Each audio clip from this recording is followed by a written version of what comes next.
वज़ीर आज़म शहबाज शरीफ और चीनी वज़ीर आज़म के दरमियान मुलाकात जारी है।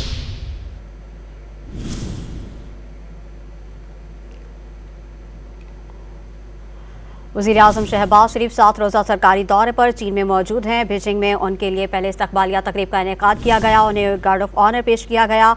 उनके साथ army chief general Asim Munir भी मौजूद हैं, वफाकी वुज़रा भी तकरीब में मौजूद हैं। और इस वक्त वज़ीर आज़म शहबाज शरीफ और चीन के वज़ीर आज़म के दरमियान मुलाकात में के वफूद की सतह पर मुज़ाकरात जारी हैं। शहबाज शरीफ के एहसास में इस्तकबालिया तकरीब भी की गई। वज़ीर आज़म शहबाज शरीफ और चीन के वज़ीर आज़म के दरमियान मुलाकात जारी है। दोनों तरफ से वफूद की सतह पर मुलाकात जारी है और ये मनाज़िर आप डॉन न्यूज़ की स्क्रीन पर बराह रास्त देख सकते हैं।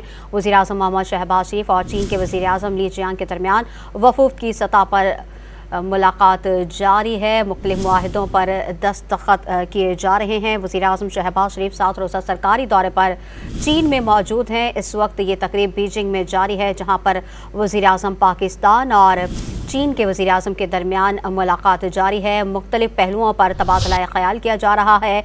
दोनों रहनुमाओं का अहम मामलात पर जो है वो गुफ्तगू भी जारी है और चीन पाकिस्तान इक़्तिसादी राहदारी के आला मयार पर भी बात की जारी है। तरक्की के लिए मुसलसल अज़्म का इजहार किया जा रहा है। पाकिस्तान और चीन के दरमियान मुख्तलिफ शोबों में मुफ़ाहमती याददाश्तों और मुआहदों पर दस्तखत भी किए जा रहे हैं। आप ये मनाज़िर डॉन न्यूज़ की स्क्रीन पर देख सकते हैं कि इस वक्त वज़ीर आज़म शहबाज शरीफ 7 रोज़ा सरकारी दौरे पर चीन में मौजूद हैं। बीजिंग में ये तकरीब जारी है, जहाँ पर वफाकी काबीना भी मौजूद है, जहाँ पर army chief general Asim Munir भी मौजूद हैं। और इस वक्त वज़ीर आज़म मोहम्मद शहबाज शरीफ और चीन के वज़ीर आज़म के दरमियान वफूद की सतह पर मुलाकात जारी है। मुख्तलिफ उमूर पर तबादला ख्याल किया जा रहा है और मुख्तलिफ मुआहिदों पर दस्तखत किए जा रहे हैं।